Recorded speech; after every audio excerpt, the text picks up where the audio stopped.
Psycho lover.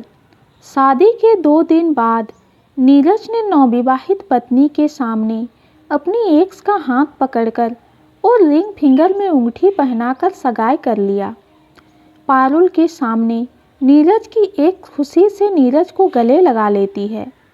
Parul अपने पति के होठों के कोने पर एक अजीब सी मुस्कुराहट देख सकती थी, शायद उस इंसान को देखकर जिसे वो प्यार करता है।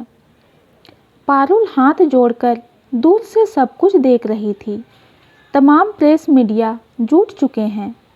इसे शहर की जानी मानी बिजनेस वूमन सविता जी के सबसे छोटे पोते नीरज जी की सगाई बताई जा रहा है।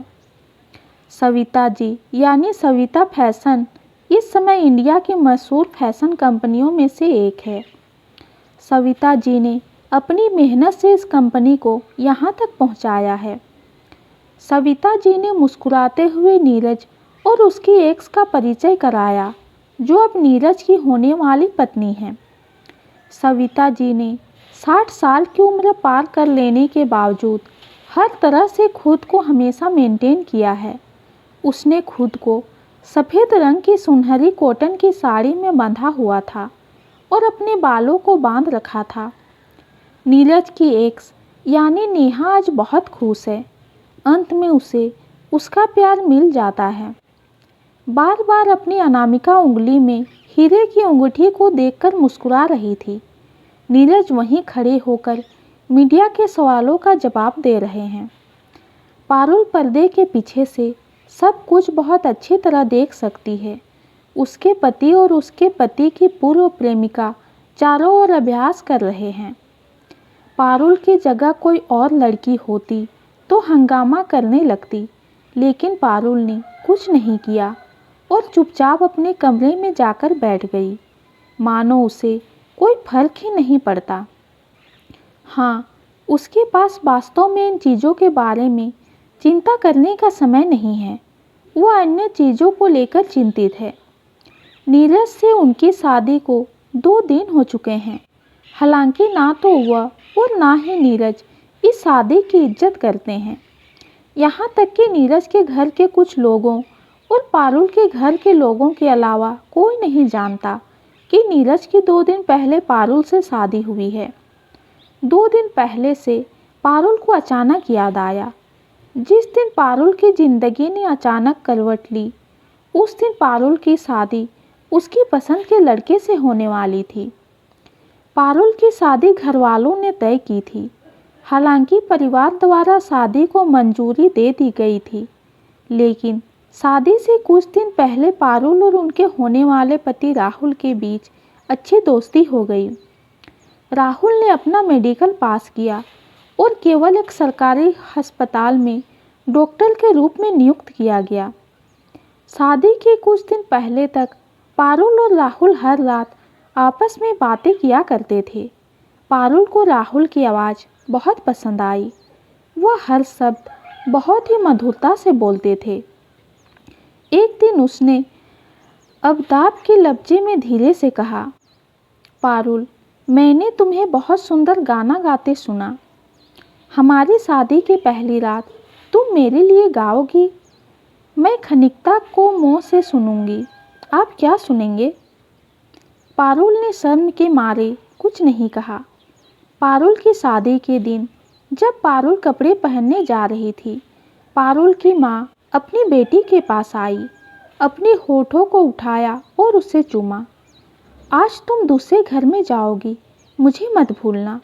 माँ, पारुल ने अपनी माँ को कसकर गले लगाया और कहा, जैसे आपका मेरे सिवा कोई नहीं है, वैसे ही आपके सिवा मेरा कोई नहीं है। मैं आपको कैसे भूल सकती हूँ माँ? आप मेरे सब कुछ हो, है ना? और मैं तुम्हारा कुछ नहीं। क्या मैंने एक बार भी ऐसा कहा चाचा?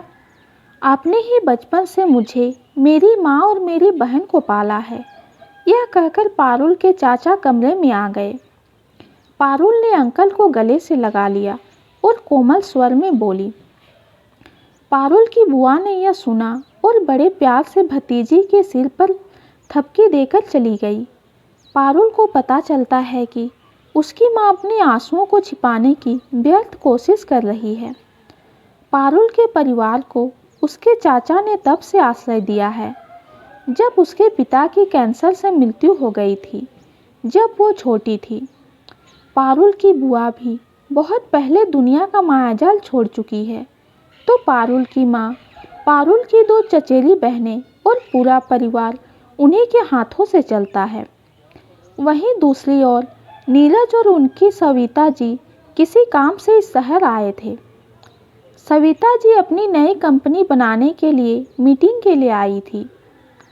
पारुल के चाचा इलाके के चेयरमैन हैं।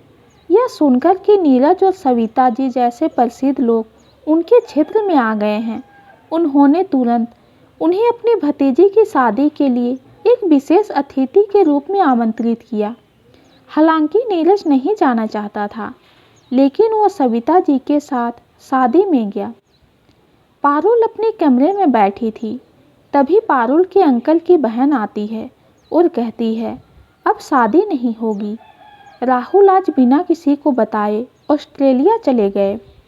यह सुनकर पारुल उठ खड़ी हुई। सिर ठंडा हो रहा है। यह बात उसे हजम नहीं हो रही है। इसी रात उसकी राहुल से बात हुई। एक रात में क्या हुआ?